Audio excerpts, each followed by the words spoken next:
Radio Trend Topic es digital, nativa y multiplataforma.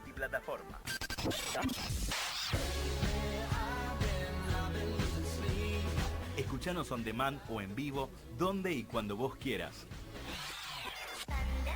En Spotify nos encontrás como Radio Trend Topic.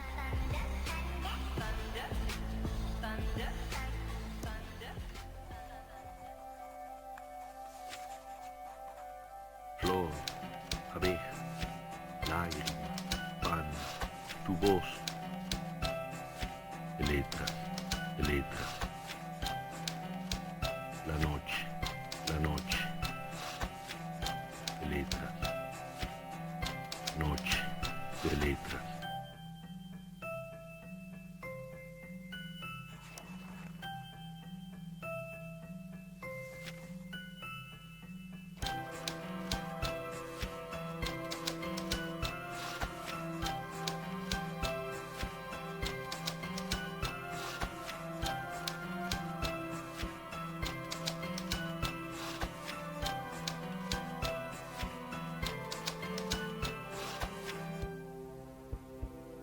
¿Arranco yo?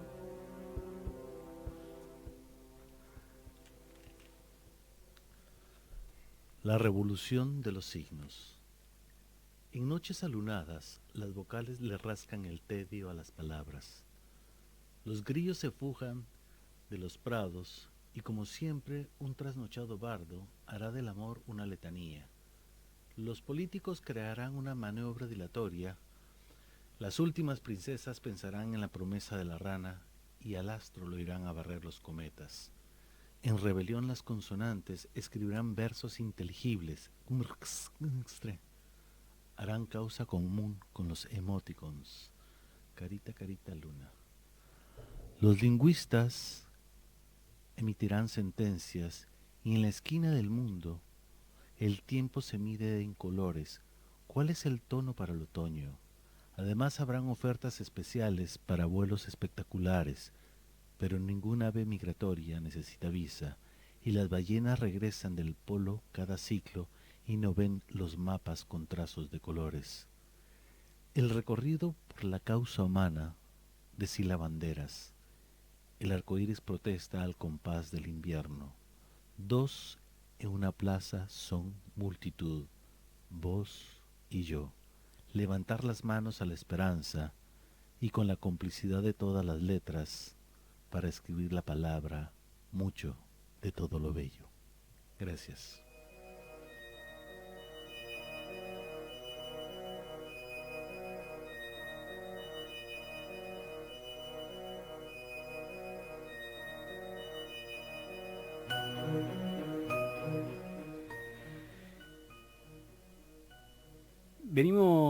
Venimos de decires, de decires que nos rompen nuestra monotonía, y está buenísimo que así suceda. La voz que escucharon es la de nuestro invitado Armando Rivera, que ya estuvo hace un tiempo largo, nada más que en esa ocasión había sido vía Skype. Él desde... En ese momento estabas en Chile. Sí, había bajado, creo que venía por La Serena o algo así en este recorrido por todo el continente. Exactamente. Sí. Uh-huh. Y bueno, y ahora lo tenemos acá en Buenos Aires. Son estos extraños vínculos que a veces nos dan por suerte,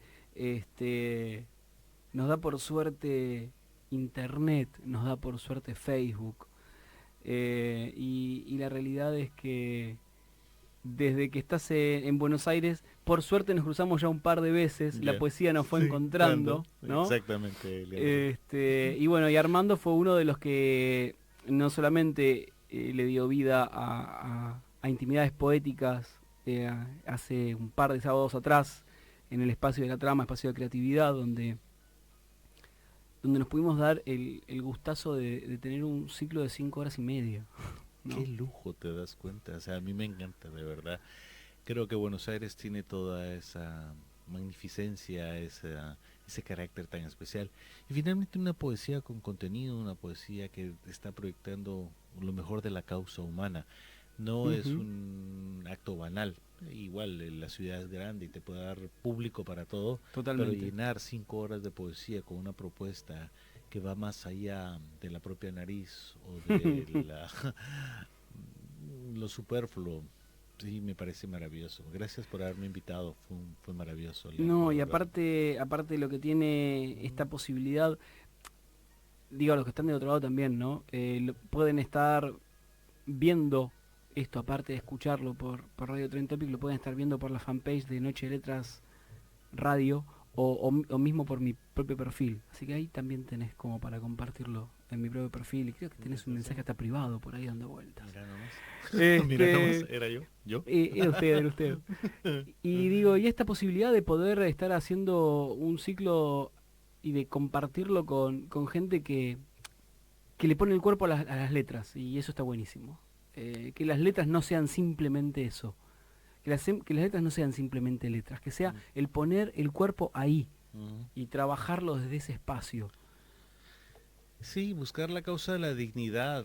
Yo creo que es la palabra exacta que debemos de volverlo a plantear. Si haces arte como la mejor consecución de todo el ser humano, de la construcción del ser humano, debe ser forzosamente a través de la palabra dignidad, porque si no, no tiene sentido. Finalmente, el arte por riqueza no es un arte, es más o menos una suerte de espectáculo que puede ir más o menos bien y puede convocar emociones. No me vas a malinterpretar en esa parte, sí, puede hacerlo, y alguien puede llorar, pero ¿hasta dónde? No se vuelve efímero.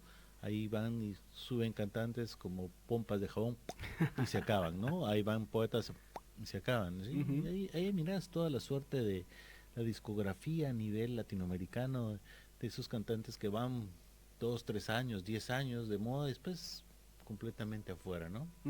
Por ahí creo que entonces eso, la palabra clave sería sobre la causa de la dignidad. ¿Y qué es la dignidad para vos? Es que algo tan sencillo como que nadie pase hambre, como que todos tengan el derecho y como posibilidad de una vida con decoro, de una vida con muchas opciones y potencialidades. Ahí hay decálogos que ha construido la humanidad, como los derechos humanos, como toda la suerte de las constituciones, con todas esas leyes que tiene. Por ahí, si se aplicara ese criterio jurídico, por ahí tendría que hacerse. Pero como dicen bien, echa la ley, echa la trampa, y las sociedades han estado articuladas sobre toda esta farsa y la capacidad de despojo de violencia que tiene un grupo humano muy pequeño sobre las grandes mayorías, para lo cual es un montón de recursos. Eso lo sabes, desde el manejo simple de las ideas hasta la convicción de propuestas tan banales. Te sorprende a veces lo que oís por la calle, ¿no? O sea, un taxista que viene diciendo que Macri sigue siendo lo mejor y dices, bueno, puede ser, es una opción para él, ¿no? O sea, pero la realidad le está diciendo que no tiene trabajo. Y por ahí va, no sé, creo que la dignidad sería la posibilidad que todos los seres humanos puedan vivir con decoro, sin necesidad de morirse de hambre, sin necesidad de estar en una situación de penuria o de angustia. Armando milita las letras también, y esto está bueno. Hay muchas maneras de militar las letras. Hay muchas maneras de levantar banderas.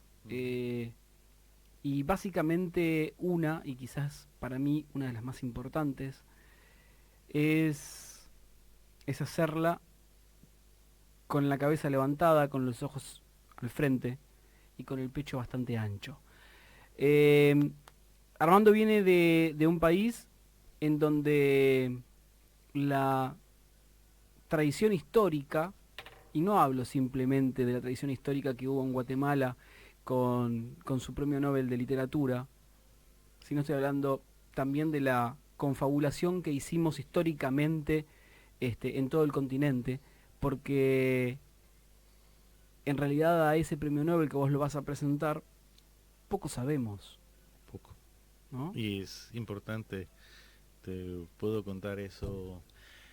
Hace poco tuve la alegría de viajar a Mar Azul, ya entrado el invierno, y bueno, me parecen maravillosas las playas cuando son solitarias, porque son casi un hecho poético, ¿no? Totalmente. Sí.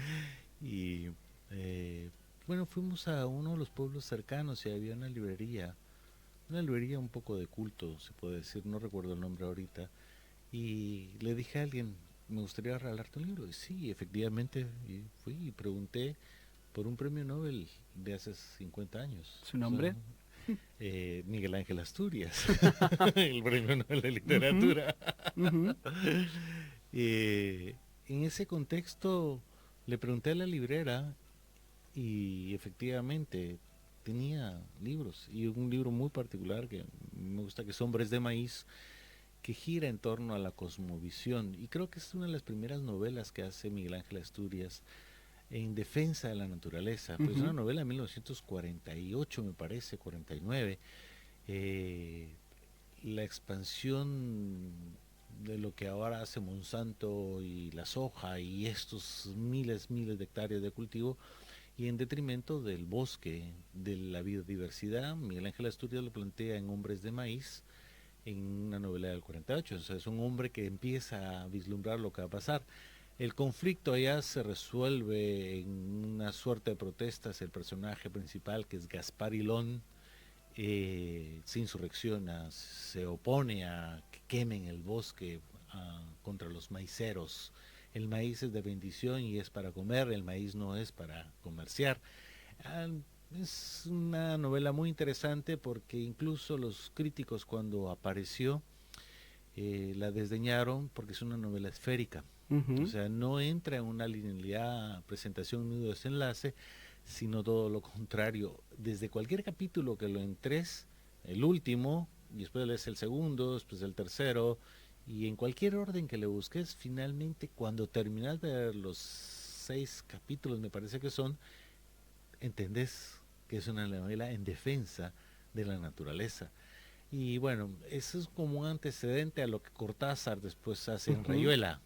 Y Rayuela es mucho más compleja porque Cortázar ya lo hace como una premeditación de decirte cuál va a ser la guía, de ser base al capítulo 40, regrese al 2, base al 130 y qué sé yo, ¿no? Esa dinámica que tiene, que son esta suerte de novelas que van a romper precisamente el canon del siglo XIX, que era presentación, nudo, desenlace, y Totalmente. de repente ahí está el bueno, el malo, el antagonista, el protagonista, no, y empiezan a experimentar con el idioma, empiezan a crear nuevos paradigmas en la construcción de los imaginarios, porque la vida no es realmente una sucesión de días de tu nacimiento y de tu muerte, no, se vuelve y se va complejizando, va tomando una suerte de elementos que a veces son atípicos y atemporales dentro de tu mismo tiempo. Yo creo que por ahí es la propuesta que hace Miguel Ángel en esa novela. Y lo interesante es que vos al tipo, cuando digo al tipo estoy hablando de Armando, ¿no? El otro. Armando Rivera.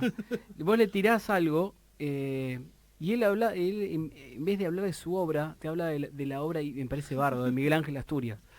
Pero ¿qué pasa?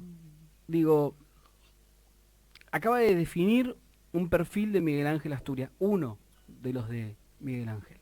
Miguel Ángel Asturias padre, porque por suerte, Sí. y esto como lo había comentado otro día en el ciclo de Intimidades Poéticas, Miguel Ángel Asturias hijo está en Argentina y tenemos la posibilidad, y este año lo vamos a tener en el programa, para charlar con él.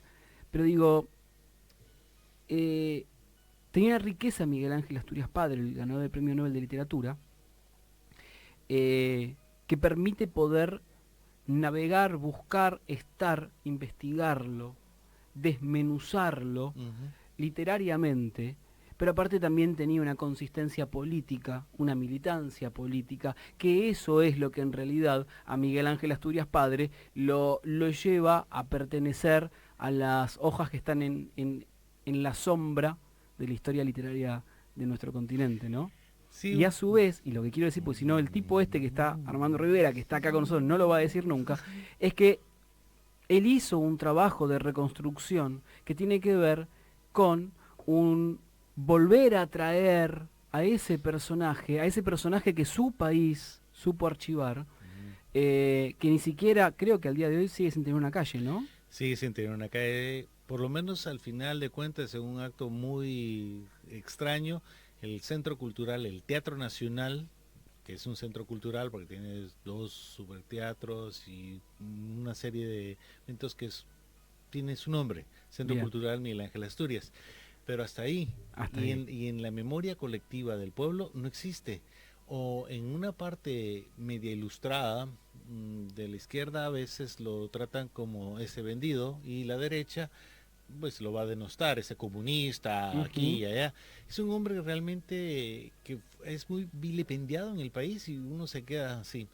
Yo creo que esto me va a permitir la anécdota ya que la pusiste. Hay libros que se construyen por amor, como este último poemario que te conté que estoy haciendo, Nosotros en la semilla de la noche, y vos haces el esfuerzo. Pero hay libros que te pasan en la vida y el libro, la biografía que compartimos hace 2 años más, un poquito más, Sí, ¿verdad? un poquito Sí. más a lo mejor. Surgió por un terrible acto de vergüenza. Es decir, yo no lo puedo decir de otra manera. Se da el centenario del nacimiento y yo en ese momento trabajaba para la editorial del Estado y me nombran de dedo así como usted tiene que ir a representar ahí porque es el centenario. Y bueno, adolecía de lo que adolece el 99.9 de los guatemaltecos. No conocía realmente la profundidad de la obra. Entonces llego a la primera reunión así como con una bolsita de papel. Cuando te pones una bolsita de papel decís, uy, qué pena, todo el mundo me va a ver, que todos son doctores. No, nadie sabía de la obra. Y ahí me percato que no soy una vergüenza individual, sino una vergüenza colectiva.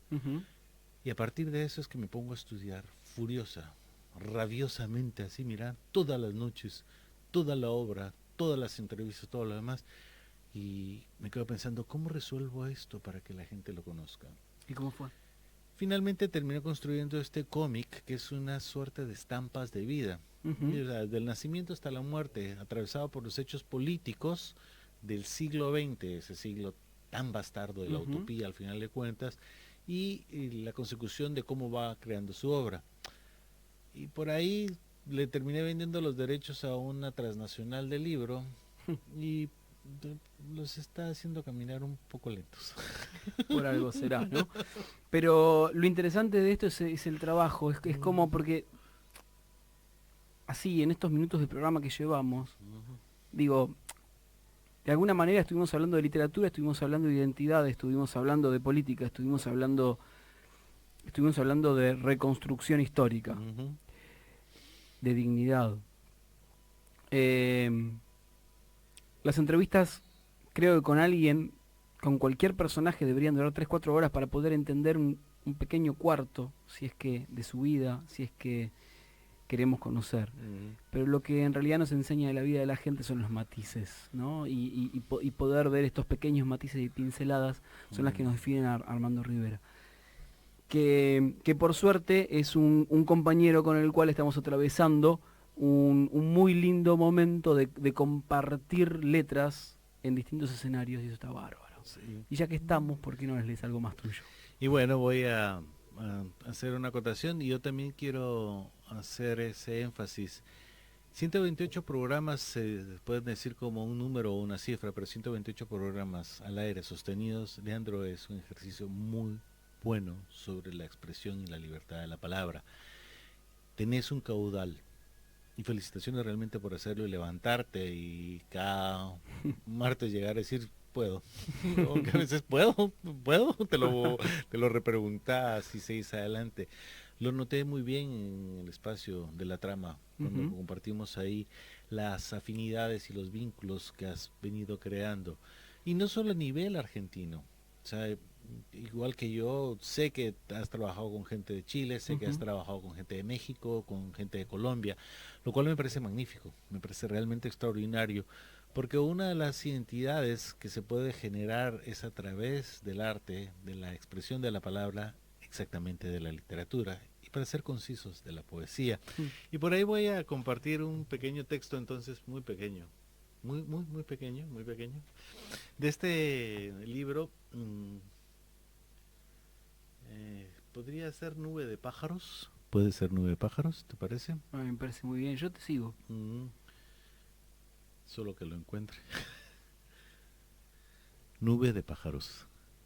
Pentagrama en mano, busqué la cadencia de los mirlos, la sonoridad del buitre y la jaula del canario.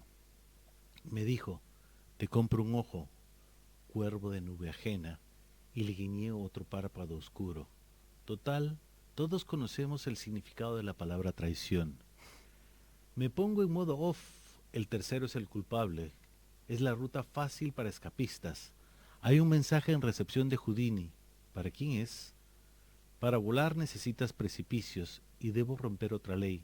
Pregúntale a Isaac. El tiempo se mide en años sombra porque la luz la cortaron ayer. Presupuesto atrasado. En la función de las 6 declarará el último tirano. Trae un circo de malabares y el águila amaestrada. ¿Cuántas garras hay en un puño cerrado? En mi código genético hay 3 cromosomas. Comulgar con la tolerancia, expandir el universo en la sentencia de la libertad y germinar en la palabra amor. Hay entradas de cortesía. ¿Quién me acompaña? ¿Quién quieres que te acompañe? No sé, me parece que buena parte de la causa de la humanidad debería tener estos 3 elementos. Comulgar con la tolerancia. O sea, hemos empezado a tener mundos unidireccionales, con cuotas de poder desde el patriarcado cada vez más violentas, un mundo completamente escindido, con una furia de no sé qué para no sé dónde al final de cuentas.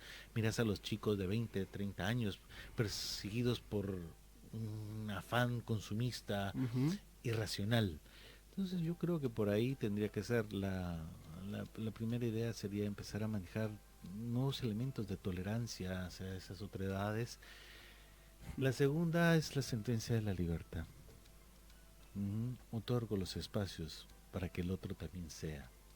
Y por último, la palabra más excelsa, pero también más compleja y también más conscripta es el amor. Yo creo que con esos 3 cromosomas la humanidad debería poderse revalorar constantemente. No sé, por ahí está, no sé. ¿Y vos qué pensás? Yo creo que en un punto a lo mejor lo resumiría y lo achicaría a poder mirar a los otros al otro a los ojos. Hay algo que es fundamental, que es poder reconocer la presencia del otro. Si reconocemos la presencia del otro, le estamos dando ese lugar. Y no olvidarnos que somos animales.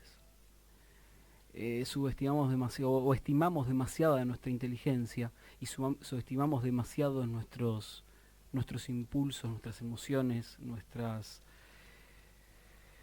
nuestras necesidades físicas, emocionales. Yo creo que sí, hay que tener un balance para poderlas expresar, pero recuerda que somos seres de lenguaje y ese lenguaje es una construcción eminentemente cultural y hemos aprendido a tamizar desde la percepción particular, individual al otro. El detalle es que perdimos una palabra por el camino que se llamó respeto. Entonces no miramos al otro con respeto. Miramos al otro desde la posición que nos otorga muchas veces el poder o la subalternidad, dependiendo de dónde estés. Hay toda una crisis o un planteamiento constante dentro de una crisis continuada, te lo voy a plantear así, sobre el modelo que se está desarrollando en este siglo XXI, en apariencia caótico, pero finalmente toma una dirección y una dirección que desde mi particular punto de vista es bastante ominoso, bastante doloroso, porque te lo vuelvo a replantear, hay como una esquizofrenia colectiva, no termino de entender muy bien hacia dónde. Te aseguro que el 90% de las personas que nacen en las ciudades jamás han visto la Vía Láctea.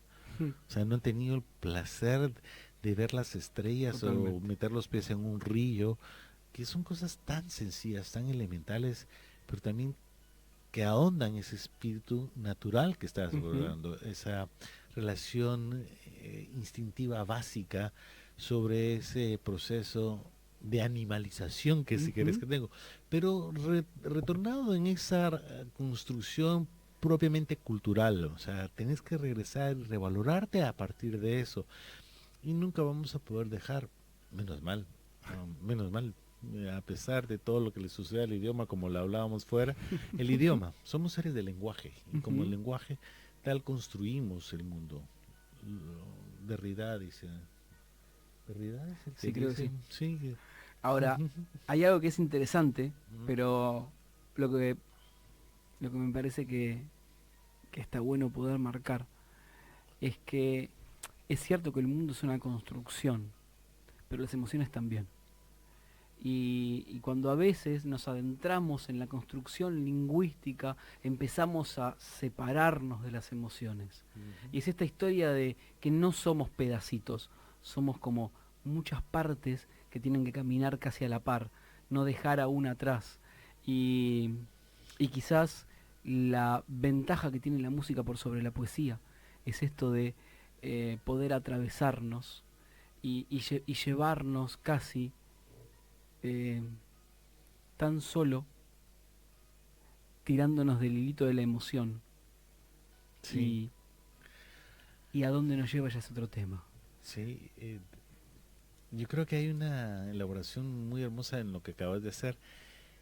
Cuando vos tenés la oportunidad de oír el canto de algún ave, te genera una frecuencia y esa frecuencia te genera una empatía o un rechazo. O sea, el graznido de un buitre es bien complicado de dilucidar. No es lo mismo que el canto de un mirlo, ¿sí? Hay dos, pero son dos frecuencias y el sonido te va atravesando. Y por ahí construimos la escala humana. Y tenemos 12 tonos y semitonos. Y con eso hacemos maravillas. El día que estábamos en la trama, el chico que invitaste del norte de Corrientes, no, de... ¿Rodrigo? Sí, Rodrigo. Rodrigo, no, norte de Buenos Aires. Norte, acá, pero qué maravilla. ¿Sí? Rodrigo esas se las Ciamarela. tiene ganadas, todas, de verdad. Totalmente. Hecho desde su bicicleta hasta su guitarra, dándole la vuelta al mundo. Totalmente. Me pareció maravilloso. Y él logra hacer ese equilibrio, empatar la palabra con el sonido. Yo siempre me quedo admirando a los grandes escritores y poetas que hacen esa vuelta y se van a mezclar con la música. Me encantan. Me gusta. Me encantan. Elegí un texto como para ir cerrando, porque ya se nos fue el programa. Mira nomás. ¿Y vamos Eso a sí. empezar hoy? No. ¿Hoy era? ¿Ya? Es que esto sí, esto sí. El chico de allá ya se quiere ir, me dijo que él se quería ir temprano, mirá Eso nomás. sí. No seas Así que- cruel. ¿Viste cómo es esto? Sí. Esto como que se va acabando rápidamente. Y bueno. Y bueno. Esas eran las señas que nos estaban haciendo y nosotros nos hacíamos los desentendidos. No, vinieron de un lado solo, pobre. Ezequiel casi que no está haciendo señas. Está ahí. Sí, Está ahí. ya. Gracias, Ezequiel, muy amable por estar acá.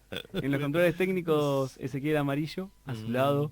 Eugenia, que ahí está, Eugenia Gervasi, que está ahí metiendo dedos en su celular, supongo que compartiendo lo que le permiten las cosas y las redes. Querida productora. En la muy amable. artística, Gracias. Luciano Fernández. Ujú. Acá en la conducción, Leandro Murciego. Nuestro invitado Armando Rivera va a leer este texto y ya casi que nos estamos despidiendo. Gracias por estar de otro lado, gracias por compartir estos espacios y militar las letras. Gracias a vos por darle el espacio y la continuidad a este tipo de programas. La virtud de los necios justos. Esa es creo que la definición que te tengo. Y bueno, igual todo esto es imposible si no tenemos el acompañamiento de quien nos convocó, que es Radio Trend Topic, para hacer Radio todo esto. Trend Topic, el FM en tu dial. Que nos está dando el margen y esta libertad para poder hablar.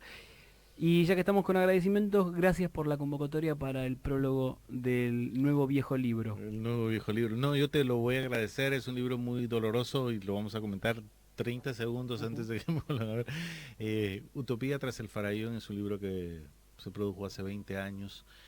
Juré y superjuré que no lo iba a volver a hacer porque es un libro muy doloroso y gracias por estar haciendo las palabras para el prólogo. Decidí volverlo a sacar porque parece que el mundo ha girado en estos últimos años a una derechización, lo cual me parece terrible, y la derechización del mundo a lo largo de la historia ha sido de mucha violencia. Ese libro recuerda mucho a las víctimas desde la posición del victimario. De verdad yo te lo agradezco, Leandro, por el esfuerzo de estar leyendo esas historias de hace 20 años o más. que son muy vigentes, lamentablemente. Qué triste, de verdad, pero bueno. Vamos a regresar un poco a la poesía y vamos a despedirnos con un espantapájaros nómada. ¿Yo? Va. ¿No? Vaya ¿Yo? con ¿Yo? eso. ¿Yo? Sí, me parece que es suyo eso. Yo. Lo encontré en la ciudad más solitaria. Traía los recuerdos como nudos por deshacer, un sombrero de paja, el pantalón raído y la mirada llena de plumas, sueños para un ave del paraíso. Coincidimos como los milagros, impredecibles, llenos de interrogantes, pero acontecidos. Debemos volver a la semilla, como a la luz a las tinieblas, me dijo. Llevar siempre un caleidoscopio. Mira nomás. Se te metió, ¿no? Sí. Y después voy a contar eso si da tiempo. Voy a regresar entonces. Sí, vaya. Coincidimos como los milagros, impredecibles, llenos de interrogantes, pero acontecidos. Debemos volver a la semilla, como la luz a las tinieblas, me dijo, llevar siempre un caleidoscopio, prisma de bengalas, en la noche de los deseos, para tejer tu piel a mis suspiros, mis versos a tu boca. Seremos pájaros sombra en las nubes de esta ciudad, y en un pedazo peatonal, vestido de cebra, al filo de una farola, con los ojos cerrados, sellaremos un pacto entre lo divino y el horizonte. Será un beso largo que gobernará nuestro tiempo.